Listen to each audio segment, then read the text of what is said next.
안녕하십니까. 국회의원 윤미향입니다. 오늘은 국가보안법 피해자와 대담의 시간으로 이렇게 만나게 되었습니다. 특별히 헌법 위의 악법으로 지금껏 우리의 삶 깊숙하게 영향을 미치고 있는 국가보안법의 피해자를 만나서 대담을 나누는 그런 프로그램을 기획했습니다. 국가보안법이 미치는 영향에 대해서 직접 국가보안법으로 피해를 받았던 분들의 생생한 목소리를 들으며 한국에서 민주주의와 국가보안법에 대해 다시 한번 생각하게 되는 그런 계기가 되었으면 좋겠다라는 바람을 가져봅니다. 그리고 오늘 이 대담을 시작으로 해서 국가보안법 피해자와의 대담은 앞으로 계속될 그런 예정입니다. 많은 관심과 또 성원을 부탁을 드리겠습니다. 오늘은 제가 참 존경하기도 하고요. 어쩌면 국가보안법 폐지의 가장 선두에 서서 지금 활동하고 계신 분이신데 박미자 성공회대 연구교수님을 모시고 말씀을 나눠볼 텐데요.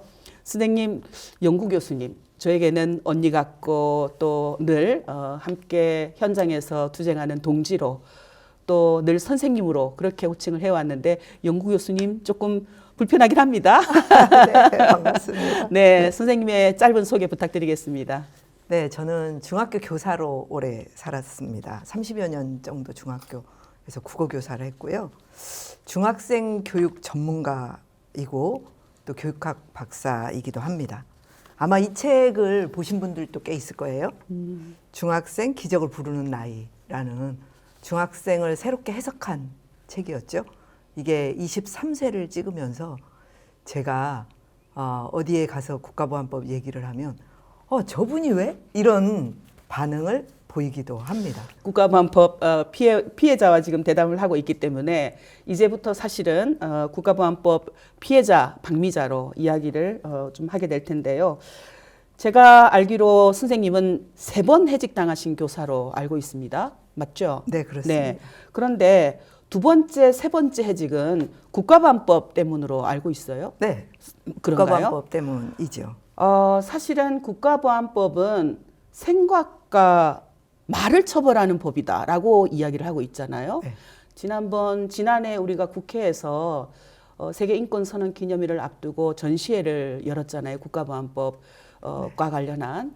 그때 그 함께 참석하셨던 역시 국가보안법 피해자인 신학철 화백님이 하셨던 말씀이 저는 잊혀지지가 않는데요. 예술가의 느낌을 통제하는 법이 바로 국가보안법이다라고 했거든요. 우리 선생님은 어떻게 해서 국가보안법 피해자가 되셨나요? 저는 네. 국가보안법이 가장 교육에 반한다, 반교육적이다 이렇게 보고 있습니다. 제가 첫 번째 해직은 이제 정교조 결성 관련으로 해직됐고요. 그때도 우리 전체 정교조 교사들을 빨갱이 이렇게 표현했거든요. 실제 온 가족들에게 전부 정부에서 그 당시에 당신의 자녀가 빨갱이다. 빨리 정교조에서 탈퇴하도록 하라. 그래서 정교조 전체를 그런 반국가 단체로 몰았던 기억이 있고요. 그리고 나서 이제 우리 사회에 여러 가지 민주화 운동이 일어나면서 결국 2000년 6.15 공동선언이 있었죠. 잘 알다시피 6.15 공동선언 이후에 노무현 참여정부 시절에 각계각층에서 교류와 협력이 있었죠. 남북 간에. 그때 이제 제가 교육자 교류를 총괄하게 되는 역할을 하게 됩니다. 정교조 통일위원장으로서. 네. 그래서 저희가 또 정교조만이 아니라 한국교총과 함께 이제 북의 교사들과 만남을 계속하고 교류하고 그랬었죠. 그건 다 정부의 승인하에 진행이 됐던 했었죠. 거죠. 네. 그리고 세월이 흐릅니다. 이제 정권이 바뀌어서 이명박 정부가 들어서고 난 뒤에 그때까지도 괜찮았어요. 저는 계속 교사를 하고 있었죠. 그리고 이명박 정부 말기 2012년 이제 대선을 앞두고 항상 이제 그런 공안몰이를 해왔어요. 정교조 교사들이 정기적으로 한 4년, 2, 3년 만에 한 번씩 이제 그런 간첩 조작 사건을 만들어내기도 하고 국가보안법으로 탄압을 하고 했었는데요. 이제 저를 압수수색한 거죠. 이적단체 결성 혐의로. 그러니까 정교조의 통일위원장으로 일했던 그 자체를 그거를 가지고. 그때 이적단체를 당시에는 구성했다. 제가 정교조 선출직 수석 부위원장이었거든요. 네. 본부에. 그래서 대대적으로 막 압수수색을 합니다. 그래서 막 9시 그 뉴스에 방송으로 나가고 우리 온 고향 막 일가 친척 지인들이 완전 난리가 났었죠. 이적단체 결성이라는 게 도대체 가당키나 하는 겁니까? 그래서 저한테 그때 그 압수수색 영장에 제시되어 있던 거는 이적단체 결성, 남북교류협력법 위반, 회합통신법 위반, 무섭네요. 이적 자료 제작 반포. 야, 그랬었는데요. 그리고 나서도 이제 1년 동안 조용합니다. 이제 박근혜 정부 당선됐죠. 그리고 나서 바로 기소를 하더라고요. 기소하고 이제 2015년에 두 번째 해직이 된 거죠. 그러니까 그리고 지금 나서 이제 다시 복직됐어요. 촛불 이후에. 네. 그리고 2020년에 대법 판결로 이제 세 번째 해직이 된 거죠. 근데 그렇게 그 정교조에 가입해서 정교조 통일위원장으로 일했다라는 것 때문에 그게 이렇게 큰 사건으로 발표되고 온 사회가 주목할 만한 그런 사람이 될 것이라고 혹시 상상은 하셨어요? 전혀 상상하지 못했고요. 뭐 그럴 생각도 없고요. 또 우리는 사실 매우 단순합니다. 아이들하고 학교 생활하는 게 제일 행복하거든요. 그래서 제가 정교조 전임 생활하고 나서 학교로 복직해서 오직 제가 2013년에 복직해서 이 책을 쓰는 거거든요. 근데 그 아이들이 지금 자라서 지금 혹시 몇 살쯤 됐을까요? 지금 이제 대학교 4학년, 3학년, 4학년. 그러면 그 친구들은 그래도 선생님 사건을 통해서 네. 국가보안법이라는 것이 이렇게 교육에 있어서도 굉장히 제약을 가하는구나, 탄압을 하는구나라는 것을 절실하게 배웠을까요? 저는 아이들에게는 두려움으로 다가갔을 거라고 봅니다. 이 너무나도 친근하고 다정한 선생님을 잡아간 법, 갈라놓은 이런 걸로 남아 있을 거라고 봅니다.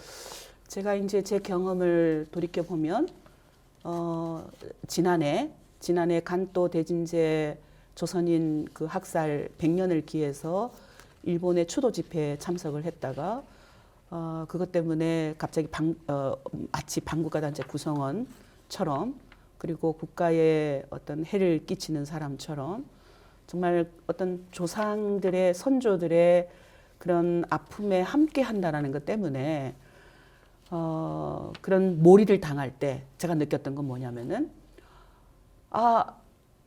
세상이 국가보안법이라는 잣대만 가하면 모두가 다 알아서 정리를 해주는구나. 국가보안법 피해자를 중심으로 피해자는 외딴 섬처럼 고립되고 사회가 다 등을 돌려서 서게 만드는구나. 여전히 2023년, 2022년에도 그렇구나. 이런 생각을 사실은 절실하게 했거든요. 그런 그 국가보안법이 사실은 지금 국가보안법을 폐지하기 위해서 시민사회단체도 굉장히 많은 노력을 해왔고 그 선대에서 스님께서도 노력을 해왔고 그런데 그런 노력에 어떤 뭐라 할까요? 아랑 것 없이 지난 2020년 1월에 결국 대법원에서 국가보안법 이적 표현물 소지로 유죄 판결을 받으셨어요. 네.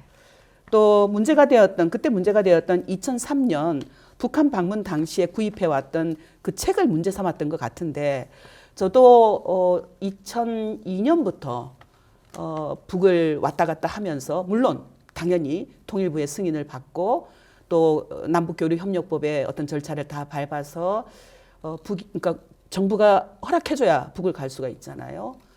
갔을 때 북에 있는 조선 일본군 성노예제 피해자들의 증언집이라든가 또 사진이라든가 이런 걸 함께 교류하기도 하고 이런 역할들을 쭉 했는데 그때 가져오셨던 그런 걸 보면 아동용 만화책 또 민족의 세시풍속, 또 조선어 사전 이런 책들이거든요. 근데 마찬가지로 이 책들도 갖고 올 때 국가의 승인을 받고 다 그 관련 절차를 받고 왔을 것 같은데 왜 이 책을 반입했다라고 해서 대법원에서 이런 유죄 판결을 받았었는지 사실은 좀 이해가 되지 않습니다. 이때 어떤 심정이셨을까요? 왜 국가보안법에 이적 표현물 소지 혐의라는 게 있어요. 네. 저는 그게 정말 그 진시황제 분석행위나 같은 그런 완전 고리짝 말도 안 되는 법이다 이렇게 생각하는데요. 사실 북에서 제가 사가지고 왔습니다. 사가지고 온 건 어린이용 만화책 봉이 김선달, 그다음에 민족의 세시풍속 이야기, 네. 우리 결의의 뭐 풍습 네. 이야기 이런 것들이고요. 그리고 제가 다른 나라에 갔을 경우에도 제 교사기 때문에 어린이용 만화책이나 그림책 이런 거를 이제 잘 수집해 옵니다. 네. 그리고 조선어 대사전은 그때 국어교사니까 가져왔는데 그거는 아예 거들떠 보지도 않고 가져가지도 않았어요. 지금도 있어요, 저희 집에. 그런데 당연히 반입 당시에 검열 다 하고 이념서적이 아니라서 반입이 된 거죠. 네. 근데 이제 제가 이적 표현물 소지 혐의라는 부분을 나중에 살펴보니까요. 저희 집에서 이 책뿐만 아니라 굉장히 많은 책을 가져갔거든요. 저희 집에 뭐 1000권 이상의 책이 있는데 그 중에 진짜 무슨 공짜 들어간다든지 자본자 들어간다든지 뭐 이런 책들은 싸그리 가져가더라고요. 그래서 제가 나중에 좀 이것에 대해서 공부를 해보면서 알게 되었는데요. 우리나라의 그 이적 표현물 소지 혐의는 북에서 가져온 책이나 뭐 북에 관련된 책이 아니라 우리나라에서 공식 출판된 책도 그냥 탄압의 대상이 됩니다.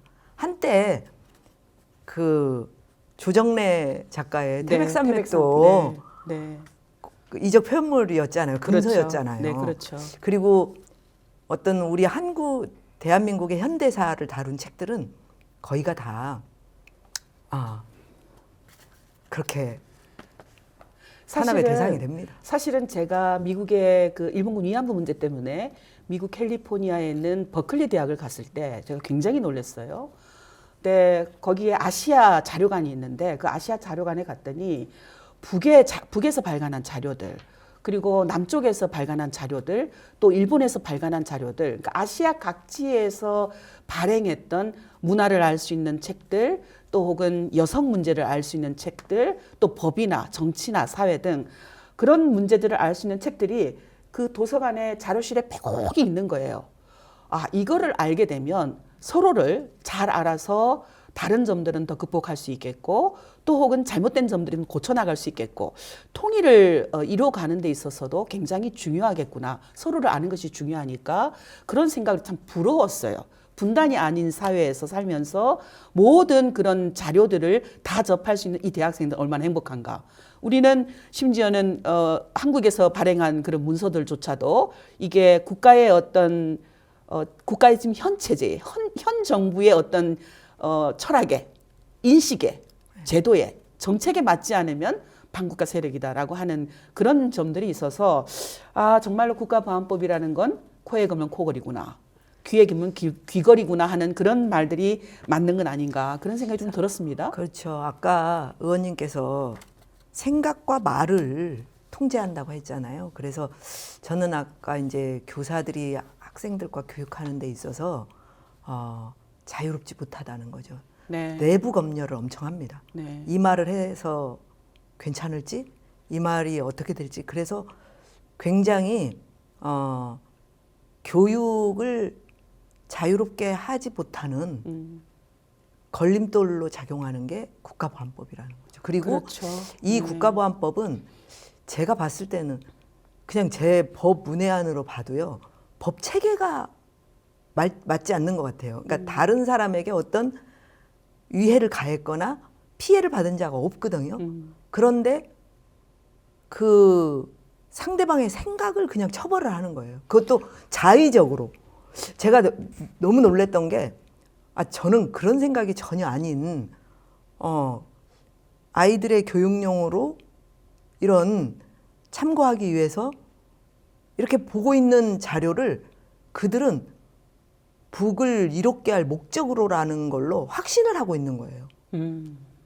형사나 무슨 또 그 국정원 네. 직원들이나 아니면 검사나 이게 국가보안법이구나. 굉장히 자의적이고 굉장히 그 본인이 전혀 그런 의도가 없는데도 너는 그런 의도로 했어라고 해서 처벌할 수 있는 법.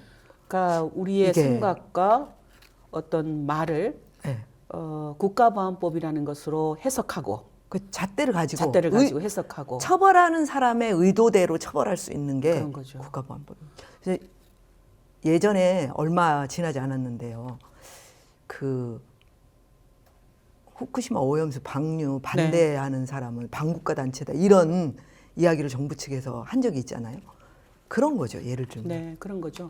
네. 그러니까 국가보안법이라는 것이 현 정부의 어떤 정책이나 입장에 그거에 맞지 않으면 마음껏 올가맬 수 있는, 그래서 제약할 이제, 수 있는 네. 그런 법으로 작동한다라는 거죠. 저를 그때 기소한 것도 저희가 2013년 2월에 기소된 거거든요. 그리고 나서 온 도배를 합니다. 정교조 교사가 교사들이 이런 이적 단체를 결성한 아직 재판도 시작하지 않았는데도 불구하고 딱 색깔 칠하기를 하는 거죠. 그러니까 그런 걸 통해서 어떤 걸 노리냐면은 사실은 국가보안법이 갖고 있는 굉장히 큰 사회적인 영향이라고 할 수 있을 텐데요. 고립과 단절이잖아요. 그러니까 그 피해자와 사회를 단절시키는 것. 그리고 그거라고 생각이 그 들거든요. 피해자가 속한 단체를 네. 그렇게 또 색깔론으로 구별을 그렇죠. 합니다. 빨갱이다. 그렇죠. 그래서 친북이다. 저희가 종북이다. 그렇죠. 저희가 2013년 2월에 기소되고 자세히 보시면 2013년 9월에 당시 고용부에서 정교조에 법의 노조 그렇습니다. 네, 저 기억하고 있습니다. 청구를 보냅니다. 네, 그게 풀린 게 사실 얼마 안 됐죠, 그렇죠? 그렇죠. 네, 그래서 결국 그 구성원들을 그 단체의 주요 역할을 하는 사람들을 빨간색 칠 딱 하고 그런 거죠. 그 단체를 그 다음에 이제 네, 그런 거죠. 치는데 아주 익숙한 방식으로 계속되어 왔구나라는 걸 네. 저는 이번에 좀 느끼게 됐습니다. 그러니까 그런 것처럼 지금 선생님의 경우를 보면 2012년에 이제 국가정보원으로부터 국가보안법 위반 혐의로 압수수색을 받았고, 그러니까 그 과정에서도 아마 난리가 났을 거 지금 그렇죠. 말씀하신 것처럼 또 2013년에 기소가 되고, 그리고 그 이후에 수사 과정이나 재판에서 선생님은 계속 국가보안법으로 부터 어떤 영향을 받았을 텐데요. 그런 고립과 단절이란가 등등. 그때 느끼는 감정이 어땠을까요? 저는 이것도 계속 고문을 받는 과정이구나. 그런 생각이 사실은 좀 들었었거든요. 저도 엄청 괴로웠는데요. 이제 제가 그 수업을 하면서 재판을 받으러 갔었잖아요. 그럼 이제 제가 담당하고 있는 도서관에 매달아 놓습니다. 제가 이러이러한 일로 이제 그 도서관을 비우게 돼서 미안합니다. 네, 그래서 내일 만나겠습니다. 네. 이런 예기치 않은 일로 네. 출장을 가게 되었습니다. 이러면서 이제 가거든요. 네. 어느 날은 이제 갔다 왔어요. 와서 수업을 하고 오는데 저쪽 복도 끝에서 막 싸움이 벌어져 있는 거예요. 애들이 싸까맣게 학생들끼리. 몰려 있어요. 학생들끼리. 네. 그래서 제가 달려가서 보니까 우리 반 애하고 우리 반 아닌 다른 반 애하고 둘이 엉켜부터 싸워서 제가 우리 반 애부터 껴안아서 선생님이야 선생님 이러고 이제 얘네들 둘을 데리고 교무실로 왔죠. 교무실로 와서 아니 무슨 일인데 이렇게 싸워 이렇게 이제 물어봤죠. 네. 그랬더니 우리 반 애가 그러는 거예요. 걔를 옆에 있는 저 새끼가 선생님한테 간첩이라고 이러니까 이제 그 같이 싸웠던 애가 야, 넌 네이버도 안 보냐? 그러니까 네이버에 이미 쫙 다 있는 거예요. 도배가 되어 있는 거예요. 네. 그러니까 이제 우리 반에는 네. 뭐 씩씩거리더니 할 말이 없으니까 야 우리 선생님 착하다고 이러고 울음을 터뜨리더라고요. 그래서 제가 이제 두 아이 다 선생님 미안하다. 선생님 미안하고 어른으로서 너무 미안해. 이거는 엄청난 지금 오해를 하고 있고 나쁜 법이 있는데 선생님이 잘 해결할 테니까 너희는 이런 문제로 절대 싸우지 마 앞으로는. 그리고 이제 울면서 걔네들을 돌려보냈는데 제가 그때 결심했어요. 아, 이거는 진짜 그 당사자에게도 못할 일이지만 이 주변 사람들에게 그리고 자라나는 우리 어린이들과 청소년들에게 너무 안 좋은 영향을 주는 거구나. 특별히 이제 선생님이 교사였으니까 네. 그러니까 학생들이 가장 큰 영향을, 그 피해를 받았다라고 볼 수 있겠네요. 그렇죠. 네. 그래서 아주 최근의 일이죠. 작년 네. 2023년 6월 10일 날 서울의 모 초등학교 선생님이 그 6월 6.15를 맞이하면서 한반도 배지를 자기 반 학생들한테 나눠줬잖아요. 네. 그거가 결국 그걸 가지고 담임이 간첩일지도 모른다. 이런 논란이 막 불붙으면서 결국 그 선생님이 담임을 물러났잖아요. 그러니까 어쩌면 이게 2023년 6월의 일입니다. 그런 이게 거네요. 진짜 이게 1953년도 아니고요. 현재의 일입니다. 제가 문재인 정부 때, 그러니까 21대 국회에 들어서서 문재인 정부 때 이 국가보안법 폐지 10만 청원도 되고 있었고, 어떻든 시민사회 활동가로 일을 하다가 국회 왔기 때문에 숙제 중에 하나가 국가보안법을 국회에서 어떻든 문제 제기를 하자라는 생각을 해서 여러 의원님들을 만나고 국가보안법 폐지를 위해서 어떻게 해야 되지 않겠습니까? 라고 했을 때 제가 좀 충격을 받았던 것은 그 이미 사문화되었는데 지금 오히려 그걸 들춰내서 더 문제를 일으킬 수 있다라고 하는 거였는데 현장에서 사실은 그렇게 일어나고 있었다라는 것을 국회도 사람들도 잘 모르고 있었다는 거죠. 모르고 있었을까요? 과연? 그랬을까요? 저는 한편으로는 이게 엄청난 자라나는 세대를 통제하고 순치하는 역할을 한다고 봅니다. 우리 아이들이 아까 제가 초등학교 학생들 얘기했잖아요. 네. 아이들이 초등학교 2학년, 3학년만 지나가면요. 해야 할 말과 하지 않아야 할 말을 구별합니다. 아이들이 스스로. 그럼요. 그 과거에 구체적으로 사상이 의심스럽다는 말 한마디면 네. 온 가족이 위기에 처할 수 있는 그런 게 이게 국가보안법이잖아요. 저는 그게 지금도 작동한다라고 봅니다. 그래서 부모들도 어린 아이가 어떤 시사적인 문제라든가 또는 현안에 대한 비판적 관점으로 얘기를 하는 순간 부모가 심장 떨리는 거거든요.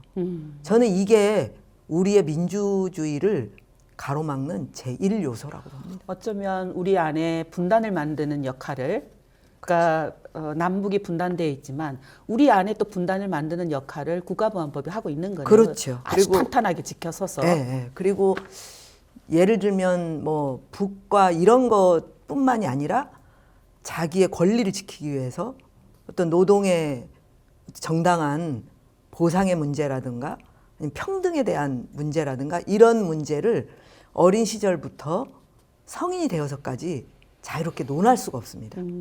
그거 자체가 엄청난 내부 검열을 하는 기제로 작용하는 거거든요. 그래서 저는 제가 국가보안법이 존재하는 한 민주주의는 한 발도 더 이상 진척하기 어렵다라고 보는 게 바로 이런 요소 때문입니다. 네.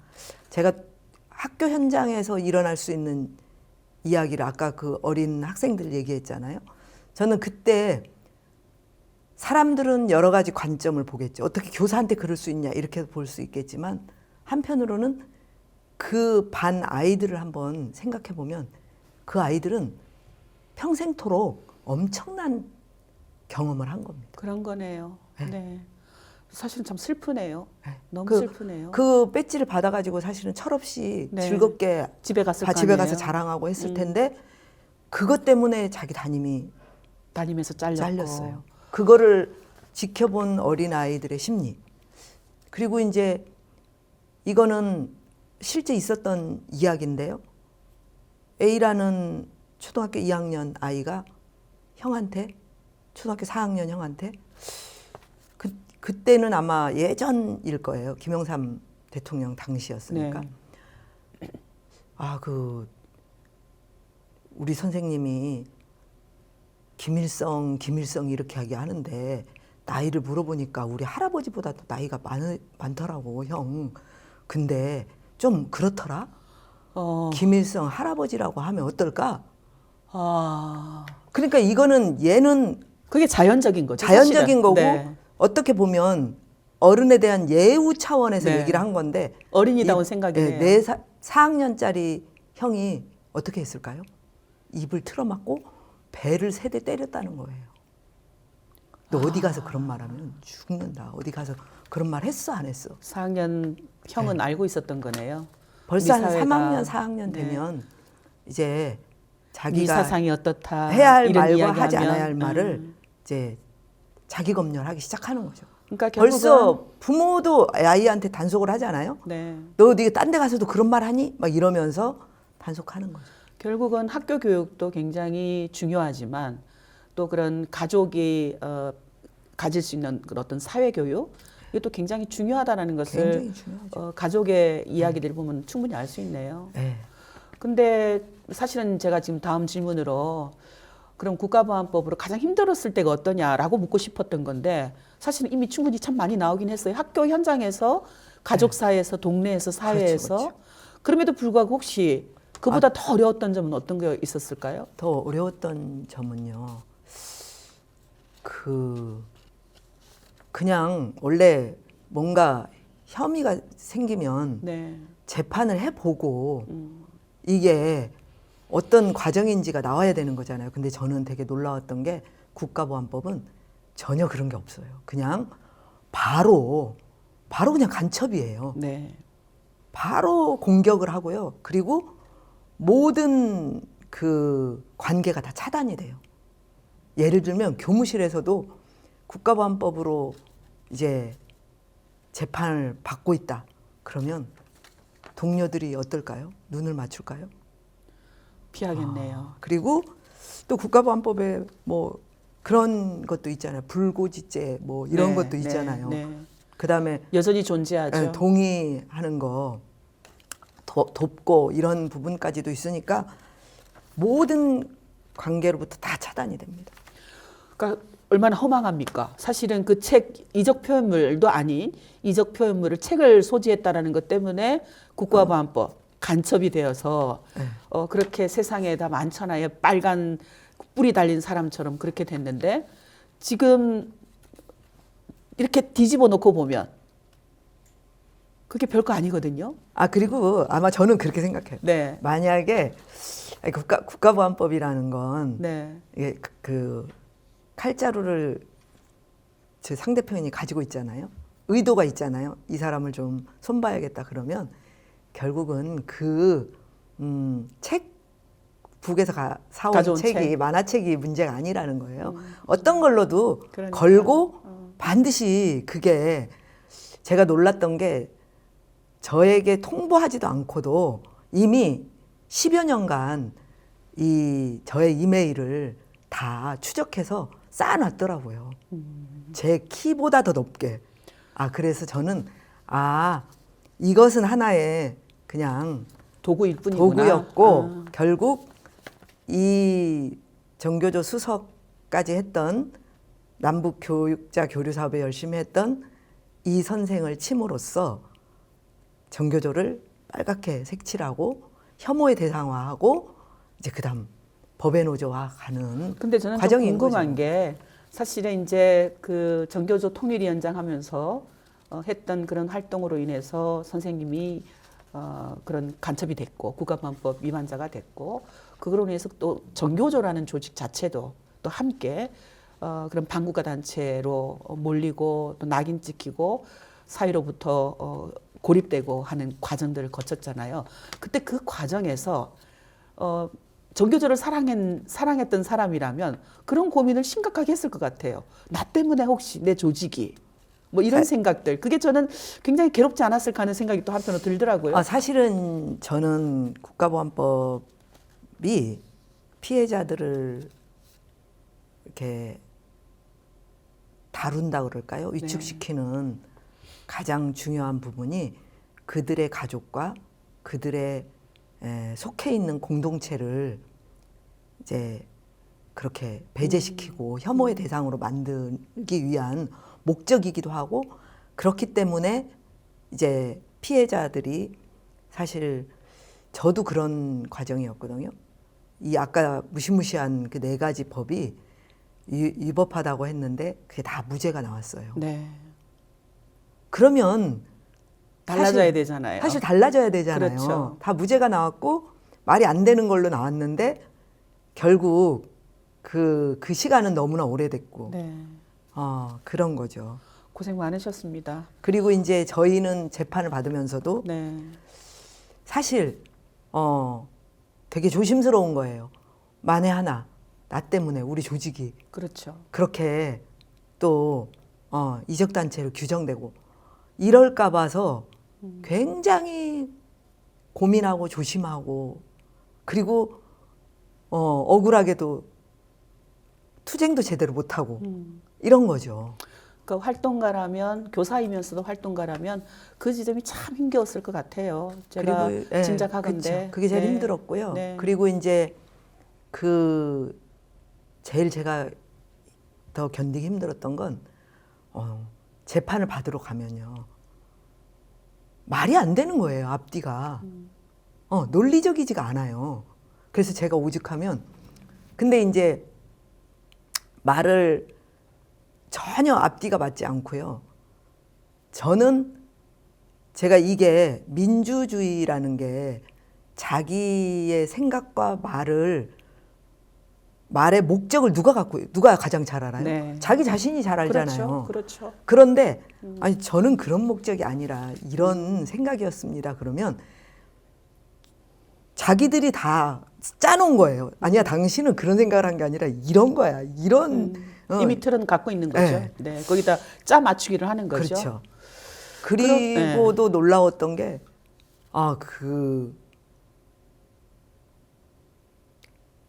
검사들이 자기 할 말만 하고 변론을 들어봐야 될 거 아니에요. 졸았어요. 저는 너무 그게 충격이었어요. 제가 검사가 졸아요, 이 말을 나도 모르는 사이에 했어요. 그랬더니 그 경비원이 와서 조용히 하세요 막 이러는 거예요. 근데 그 순간에 볼펜을 떨어뜨려 가지고 이제 다 알게 된 거죠. 하여튼 네, 그래서 전 너무나도 이거는 그냥 형식적 재판이구나. 네. 이거는 있어서는 안 될 법이다. 이거는 그냥 우리 국민들 전체를 자기 검열에 몰아넣는 하나의 기제구나.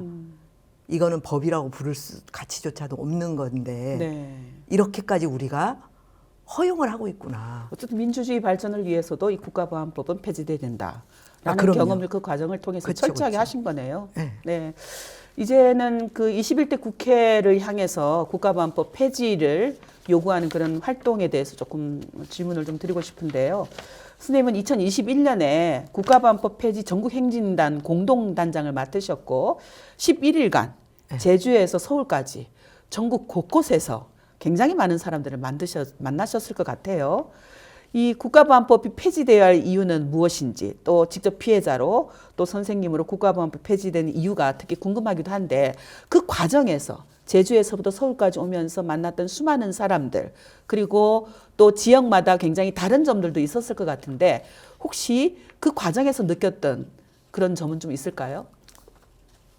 네, 저는 제주에서 서울까지 지역별로 이렇게 사람들도 만나고 걷고 하면서 느꼈던 거는요. 제주, 경북, 경남, 대구, 전남은 물론이고요. 전남, 광주는. 대전까지 그 전국의 어느 방방곡곡, 어느 한 구석구석에도 국가보안법 피해자들이 있더라고요. 심지어는 경북에도, 그럼요. 경남에도 지금 보수적인 지역이라고 하는. 그럼요. 더 고통을 받고 있는 거고 더 말을 못 하고 있을 뿐이지 온 나라 방방곡곡에 국가보안법 피해자들이 개인으로, 집단으로, 가족으로 있다라는 걸, 이게 우리의 역사라는 걸 다시 한번 깨닫게 됐습니다. 그리고 사실 4.3도 사건이라고 부르잖아요. 지금도. 그렇죠. 그다음 여순도 여순. 사건이라고 네. 부르잖아요. 그 특별법이 제정됐어요. 5.18 6월항쟁 과정에 그 모든 민주화의 과정에 헌신했던 사람들이 모두 국가보안법으로 처벌받고 고문받고 고통받았습니다.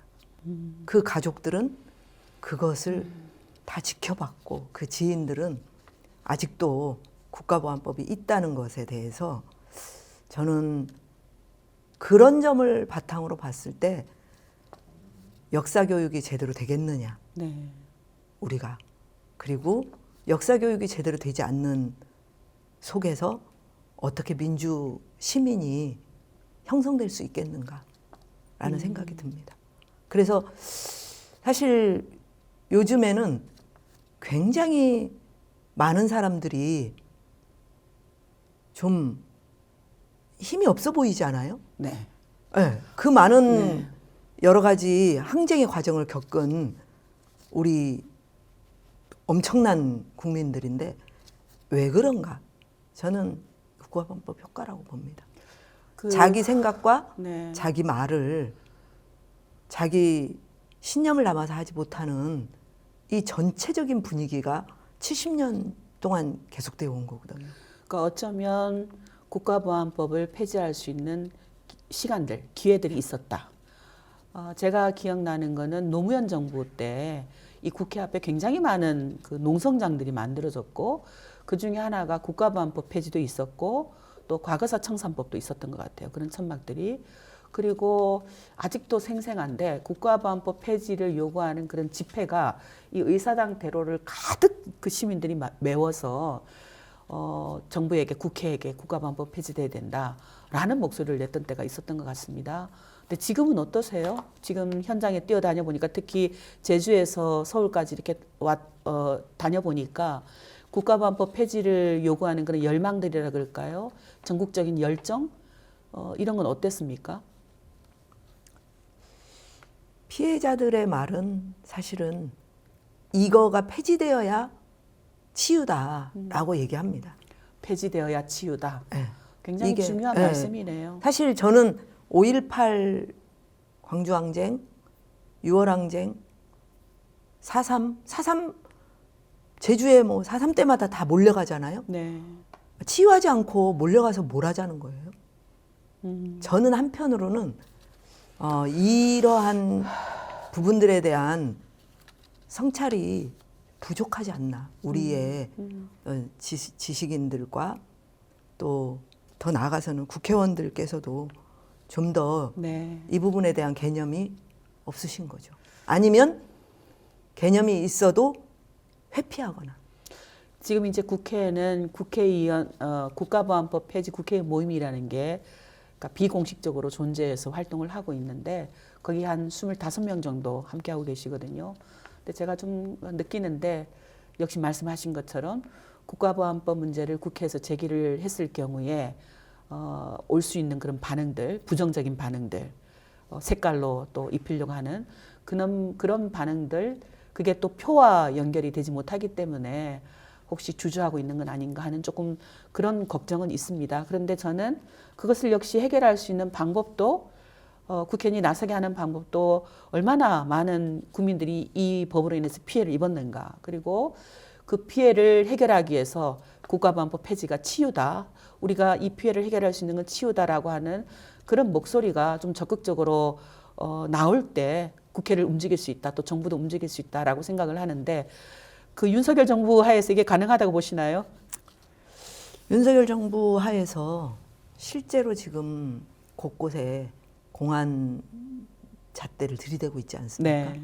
저는 그게 이 정부가 궁지에 몰리면 몰릴수록 더 심화될 거라고 봅니다.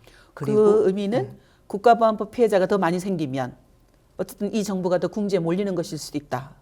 그렇게 얘기할 수도 있을까요? 아니요, 피해자가 생기기 이전에 이미 네. 협박용으로도 이게 사용될 수 있다라고 보고요. 네.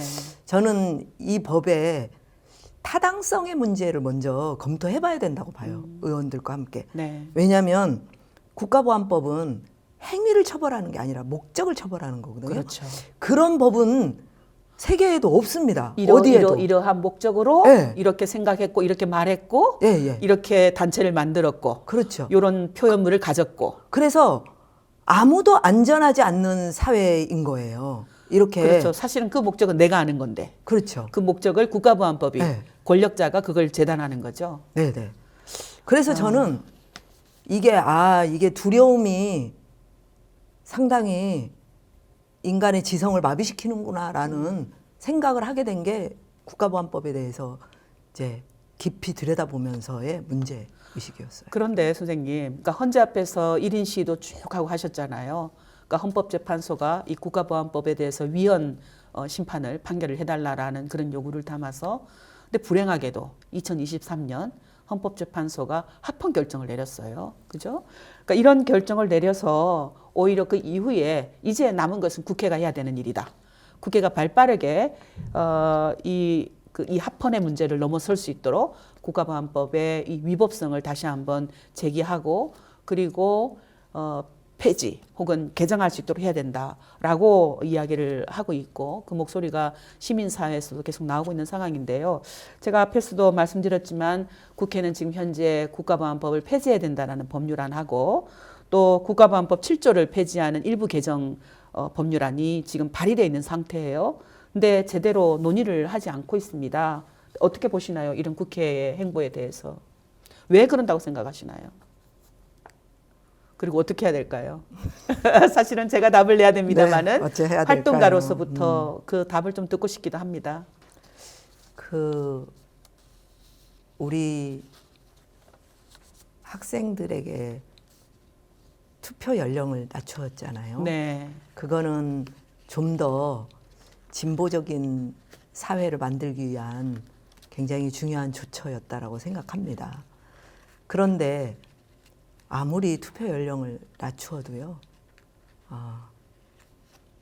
진실과 역사 교육을 하지 않으면 그냥 오히려 더 보수화될 위험이 네. 많이 있습니다. 네. 그리고 이제 저는 요즘 저희가 국가보안법 폐지 패러다임을 미래교육과 국가보안법으로 잡고 하고 있어요. 미래교육이라는 게 지금 대세지 않습니까? 그렇습니다. 미래 사회를 살아갈 우리 아이들에게 가장 중요한 가치가 무엇인지, 그거는 나와 다른 생각과 행동이 다른 사람과 서로 이해하고 공존하는 것이 가장 중요한 현대 사회와 미래 사회의 핵심 키워드라고 봅니다. 네. 저는 이거를 가로막고 있는 게 국가보안법이다. 네. 혐오 문화다. 네. 자기와 다른 사람에 대해서는 그냥 말을 닫고 그리고 혐오하고 이런 문화는 사실 정말 미래 교육의 걸림돌이다. 또한 미래 교육하면 잘 알다시피 창의성이 제1이지 않습니까? 네.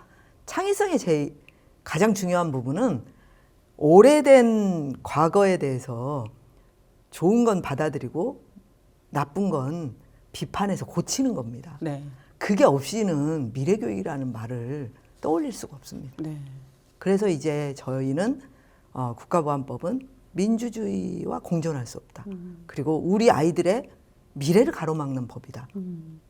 우리 아이들이 좀 더 넓은 세상으로 시야를 넓게 바라봐야 되는데 자꾸 자기 검열, 안전한 기존의 안전성만 추구하는 이런 형태로 쪼그라들게 과연 교육할 것인가? 네. 저는 요즘 이제 부모들과 그런 논의를 시작하고 있습니다. 그런 어떤 아이들의 미래 교육을 위해서라도 그럼요. 국가보안법 폐지를 국회에서 논의할 수 있도록 해야 그렇죠. 된다. 네. 근데 지금 이제 22대 총선이 지금 준비되고 있잖아요. 아직 후보들이 확정이 되지 않았지만 혹시 지금 시민단체 쪽에서 22대 국회에 출마하는 국회의원으로 지금 출마하고자 하는 분들에게 이 국가보안법과 관련한 뭔가 의지를 묻는다든가 하는 그런 활동 계획은 혹시 없으세요? 앞으로 혹시 뭔가 계획이 있으시다면? 앞으로 계획은 저희가 이제 국가보안법을 가지고 피해자들이 대중들과 이야기하는 이야기 마당을 시작했습니다. 아, 중요하네요. 네. 네. 그것이 나의 생에 어떤 영향을 줬고 또 우리 사회에 어떤 영향을 줬는지를 이야기하기 시작하면서 저는 이제 그 이야기거리들을 좀 더 확산시켜 나가는 것이 2024년에 해야 할 일이라고 보고요.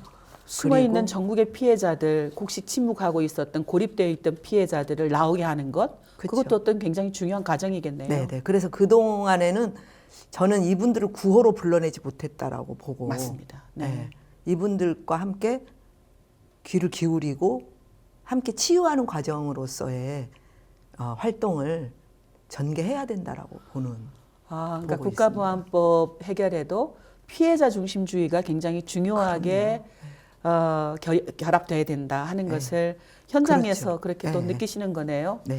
네, 그런 것 같습니다. 어쨌든 국가보안법이라는 것을 우리가 이슈 중심으로, 구호 중심으로 또 혹은 어떤 시민운동의 뭐라 할까요? 그런 어떤 집단, 우리 안의 싸움 이런 것으로 했다면 이제는 조금 더 대중적으로 펴서 피해자들과 함께 이야기하고 그 이야기를 또 대중들과 이야기하고 하는 그렇죠. 그런 역할들이 굉장히 필요하다라는 생각을 선생님하고 대화를 통해서 제가 알게 되는데요. 사실은 이제 꼰대 이야기라고 생각할 수 있을 것 같은데 요즘 젊은 세대도 그렇고 또 우리 아이들도 그렇고 민족이라든가 또 어떤 이런 국가보안법 문제라든가 또 평화 문제라든가 이런 문제에 대한 관심이 조금 멀어지고 이게 나에게 어떤 이익을 가져오는가 또 우리 내 자녀에게 어떤 이익을 가져오는가 또 혹은 지금 미래 교육을 말씀하셨습니다마는 내 자녀의 미래에 이게 얼마나 유익할 것인가 하는 것 중심으로 어떤 생각을 많이 하게 되잖아요. 근데 그러다 보니까 국가보안법, 평화, 통일, 또 혹은 민족이 처해 있는 이런 현실, 이런 문제가 점점 더 우리의 현실에서 멀어지고 있는 것 같다라는 생각을 좀 갖게 되어요. 우리의 중심에서 좀 벗어나고 있는 것 같다. 네.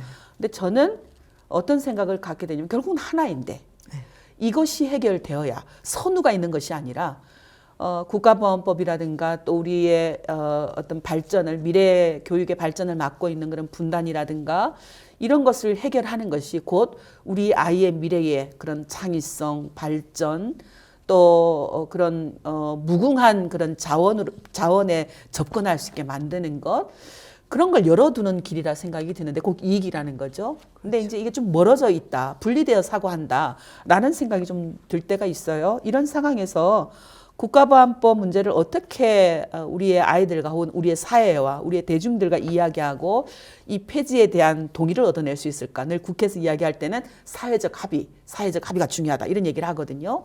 그러니까 그 얘기는 동의를 얻어낼 수 있어야 된다라는 얘기와 똑같은 것인데 어떻게 하면 그게 가능할까요? 좀 듣고 싶습니다. 그러니까 저는 요즘 이제 정세가 많이 어렵게 됐잖아요. 네. 그래서 국가보안법 폐지 운동이 더 어렵지 않을까 이런 이야기와 걱정을 많이 저도 듣고 있습니다. 네. 저는 사실은 국가보안법 문제는 대한민국 내부의 문제라고 봅니다. 대한민국 내부의 문제고 내부에서 인권 의식의 문제라고 이렇게 바라봅니다. 왜냐하면 이 국가보안법으로 피해를 받는 사람은 내부 국민들이에요. 그리고 이 사람들 이상으로 넘어간 적이 없어요. 네. 네. 그렇기 때문에 제가 이제 요즘 젊은 세대들, 청년 세대들이 가장 관심이 많은 것은 자기가 하고 싶은 일을 자유롭게 그리고 재미있는 일들을 만들어가는 것이 가장 중요한 네. 관심사라고 봅니다. 네. 자기 그러니까- 생각을 재단하는 거 너무 재미없어요. 네. 아, 나 그런 생각 안 했는데 네, 네. 왜 그런 생각을 해? 네. 정말 재미없는 일인 거거든요. 네, 그렇죠. 네. 사실은 이제 윤석열 정부 들어서서 우리가 가장 많이 듣는 단어가 자유잖아요. 네. 그러니까 우리 아이들의 어떤 생각의 자유, 우리 아이들의 창의적인 활동의 자유, 문화예술의 어떤 창작의 자유, 이런 자유를 억압하고 통제하는 것, 그 가장 중심에 국가보안법이 있다라는 것을 우리 사회가 알게 된다면 저는 이건 문제가 있구나, 이건 고쳐야 되겠구나 하는 생각을 갖지 않게 될까, 갖는 건 아닐까, 그런 생각을 좀 갖게 되거든요. 그러니까 그래서 국가보안법 폐지를 요구하고 하는 이런 운동도 저는 그렇게 좀 선생님 말씀하신 것처럼 우리 아이들에게 어떤 것이 더 유익한가, 유리한가 하는 것에 좀 포커스를 맞춰서 그렇죠.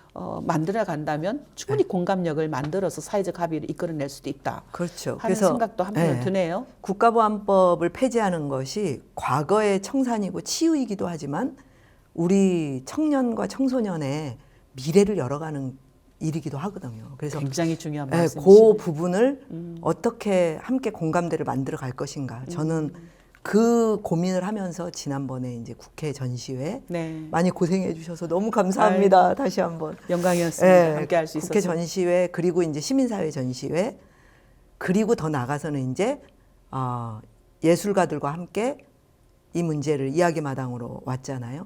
좀 더 많은 예술가들과 함께 이 문제를 함께 판을 만들어가는 것이 네. 필요하다고 생각합니다. 네, 저도 함께 끝까지 함께 할 것이고요. 굉장히 마지막 말씀에서 저는 오늘의 그 어떤 길이 있다고 생각을 하는데, 국가보안법을 폐지하는 것은 사실은 우리 대한민국은 굉장히 큰 상처들을 갖고 있잖아요.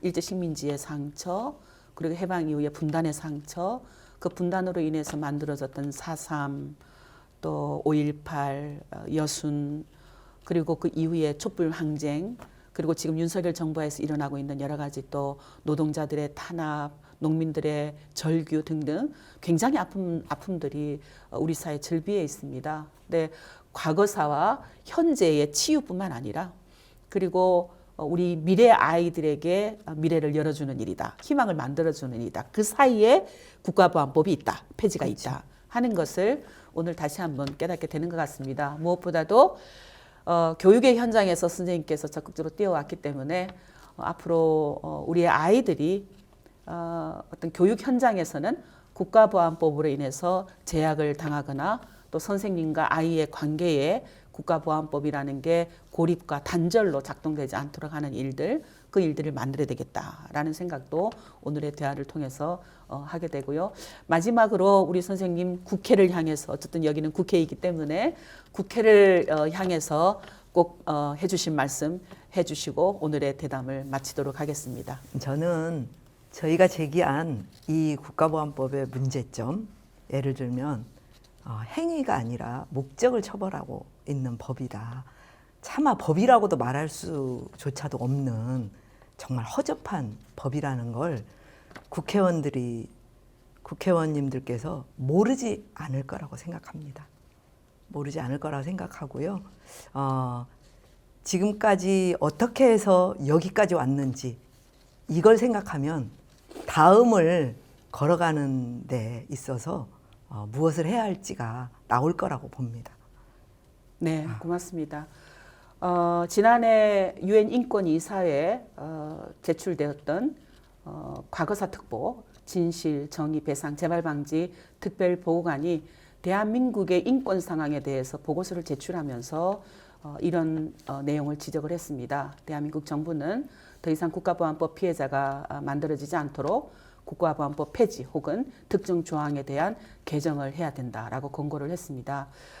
윤석열 정부 들어서서 글로벌이라는 그런 용어, 또 자유라는 용어가 그 어느 정부 때보다 많이 나왔고 제기되었고, 그리고 우리 사회의 중심 가치로 제기되었던 것 같습니다. 윤석열 정부 아래서 이런 국가에 대해서 제대로 국제사회가 요구하고 있는 그런 권고들 또 인권 문제에 대해서 이래야 된다라는 기준, 가이드라인을 꼭 지킬 수 있도록 하기 위해서라도 국가보안법 폐지 혹은 국가보안법 특정 조항에 대한 개정 문제는 꼭 그 공고대로 이행할 수 있도록 국회가 관련 법을 정비해야 되겠다. 저도 그 일을 위해서 앞장서겠다라는 약속을 드립니다. 앞으로 남은 게 지금 한 3개월 뿐이지만 그 3개월 하루하루는 90일이죠. 그죠? 90일이기 때문에 그 90일 동안 각자가 할 수 있는 역할들 제대로 할 수 있고 국회와 시민사회단체가 함께 연대해서 했으면 좋겠습니다. 일단 주추토를 놓을 수 있을 거라고 네. 감히 말씀드리고 네, 싶습니다. 네, 그렇게 하겠습니다. 네, 고맙습니다. 네, 네. 오늘 이렇게 국가보안법과 관련해서 피해자이시기도 하고 활동가이신 박미자 선생님을 모시고 대담을 나눠봤습니다. 함께해 주셔서 진심으로 감사하고요. 그리고 앞으로 계속될 또 국가보안법 피해자와의 대담도 여러분 지속적으로 관심 가져주시고 여러분들께서 목소리를 내주시는 것이 사회를 변화시킬 수 있다는 것 다 알고 계시라 생각이 듭니다. 연대가 희망이다라는 제가 평소에 하고 있는 그 말에 담긴 뜻도 여러분이 알고 계실 것이라고 생각이 들고요. 앞으로도 지속적인 관심 그리고 연대를 부탁드리겠습니다. 여러분 고맙습니다.